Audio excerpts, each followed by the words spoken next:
There has been a global slowdown in inflation. However, it seems as though Nigeria currently is experiencing the reverse. What should we associate to this? And also related to the latest inflation figures that we have seen from the MBS, inflation currently standing at 31.7%. Well, again, thank you again. I think the challenge with Nigeria is that we do copy and paste. We don't look at our own inflationary pressure and then look at what is causing our own inflation. And in one hand, we're just hiking rate, and in the other hand, we're doing things that will fuel inflation.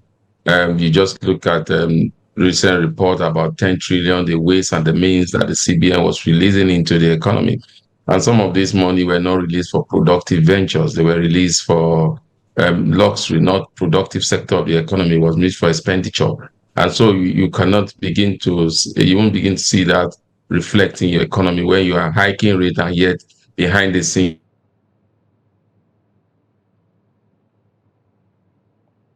We seem to have lost our guest right there, but we will try again to see if we can get him back on the program. But let's just take a look at the inflation numbers from the MBS as released on Friday, with inflation rising to 31.7% for the month of February. And like I did say, we saw a month-on-month increase of 3.12% and from 2.64% in the month of February of 2024.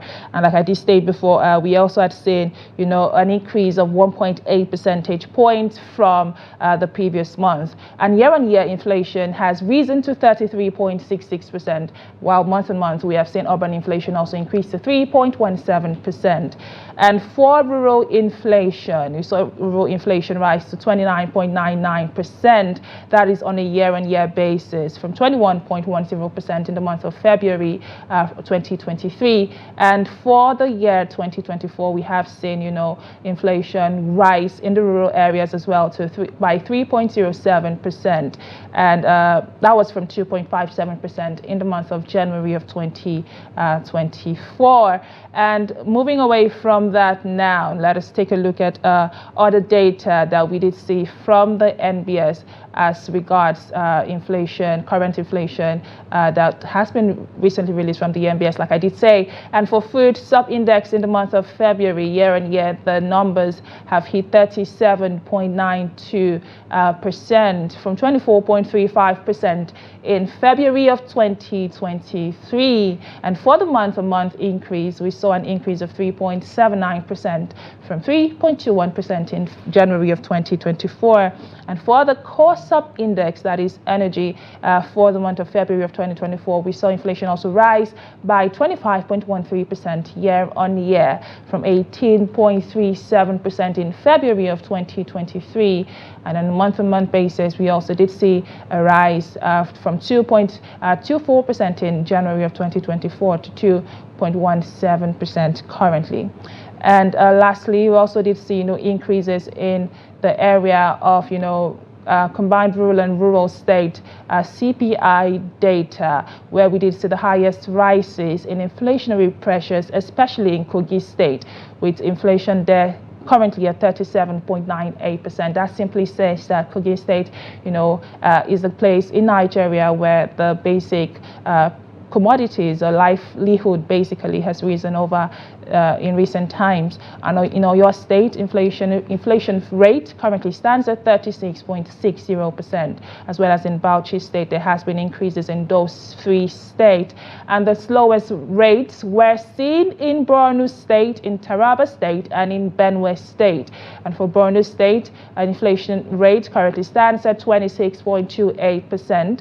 In Taraba State, we also have seen inflation data, hit about 26.72%, and in Benue State, we're seeing the same play out at 27.40%. And on a month-on-month increase, there has been the highest rise in Kwara at 6.42%, in Kebbi at 4.64%, in Adamawa at 4.46%, in Katsina State rate is 1.9. We saw the lowest rise month on month at 1.93%. In Cross River, we also did see the same play out. That is the lowest rise month on month at 1.98%, and Benue State at 2.33%. Sir, you were talking about, why Nigeria's inflationary trajectory is different from what we're witnessing globally. Can you continue with your thoughts, please? Yes, thank you. Sorry, it was a power surge. What we're seeing is that we've been doing like I said, we've been doing one thing in the other hand, trying to bring down inflation, and behind the scene, we're doing things that fuel inflation. The ways and the means from the former CBN management, where about 10 trillion was printed into the economy without tied to a productive sector. That flow not only for inflation, then also was responsible for the exchange rate volatility that we have experienced thus far. And again, when you look at inflationary pressures, they are different from what happens in the United States and the United Kingdom, because in our own inflationary pressure, we're looking this has to do with cost of production, which has to do with high energy costs. We also have to deal with transportation. We have to deal with microeconomic instability. We have to deal with security. And like I said, we have to deal with exchange rate volatility, because most of our goods that we consume, most of them were imported into this country. And when the exchange rate started going high, so some of these costs of these goods also went high. And the demand on these goods were high and the supply was low. So definitely those are part of the things that have been fueling inflation in our economy. But the major part of it that are really driven inflation to where we are now, one, it has to do with the excess liquidity in the system, and secondly, it has to do with the exchange rate volatility. Then we have to do with the cost of production also, which has to do with cost of goods and services because of the high energy costs. Power is almost non-existent. Then, like I said, macroeconomic issues that have to do with demand and supply. Our demand for foreign goods is higher than our supply for local goods. And also, we have to look at the high, physical side in terms of, like I said, in terms of the productive sector, not really impacted with so much funds like what we are doing to the non-productive sector of the Nigerian economy. Okay. One thing you have pointed out that stuck out for me is the fact that this is a different, situation compared to what is being experienced globally. But then again, we have seen quite a number of inflation targeting measures from the CBN. So at this point, it seems as though those measures are yet to, yield the results that are expected. So from your point of view of an economist, that is yourself, what would you suggest Nigeria did differently at this point? I think the best thing Nigeria can do differently at this point, and I'm happy the current CBN administration seems to be saying the right word and trying to match it up with action, even if the actions are coming a little bit late. And what Nigeria should be doing at this point is beginning to see how you can address exchange rate volatility. That is the major cause of our inflation and pressure. And the CBN have said it, that 50% of inflation in the country is fueled by exchange rate. And so they need to fix that. Once they fix that, if 50% is fueled by exchange rate and you're able to fix the exchange rate, that means you have driven down inflation by 50%. And again, it's not something that will happen overnight, because again, it did not happen. Where we are today did not happen overnight. So we need to be gradually seeing how they will deal with it. The other decision they have taken, which is bring down interest rate. Yes, that may have its own effect.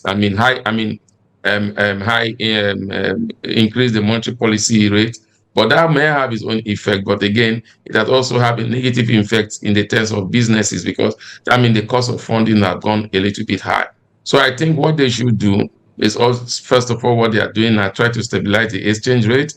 Then you look at how you can physical side can directly begin to intervene, because again, I like talking about the Kenya experience, where they have inflation was high, cost of living was high. They just looked at the importation of goods and reduced the tariff on some of those goods.